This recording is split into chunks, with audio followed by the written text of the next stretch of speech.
Alright, hello mga higala, naanapod ang inyong auntie. And now, ganahan gid kay ko aning talong no. Ako ning gipangayo, rejected siya.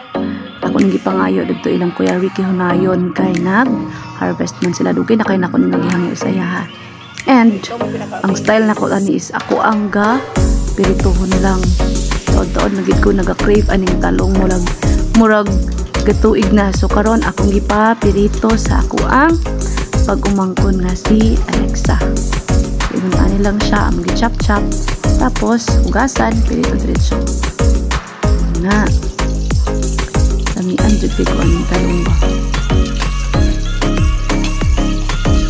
So, kay nahurot man ang amo ang gasol, di rin imi sa kalayo. Nagkahoy-kahoy na lang mi kay nahurot na. Dami mahimo ani guys.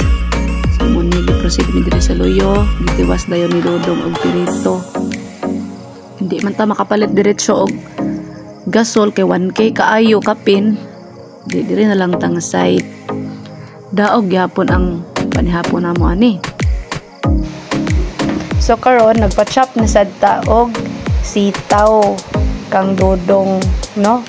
Sitaw og talong among gi-prepare. So karon halang-halang mi og sitaw. Tiwas sa sadwe diri sa loyo og tira kay para na sulbad ang panihapon nilang auntie.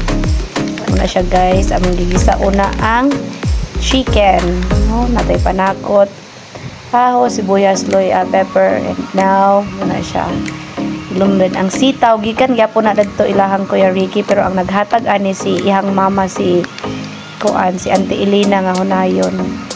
Amazing kayo kay libre ra na guys. Ay nara. Muna siya mong kang kaldero gi-display na sa lamisa. Muna siya gipirito nga talong and halang-halang nga sitaw. So, it's panihapon time. Akong kauban sila ni Marvin, si Dodong, si Kira, si Alexa, of course si Saya Boy. So, lami kayo mang panihapon guys. Thank you for watching.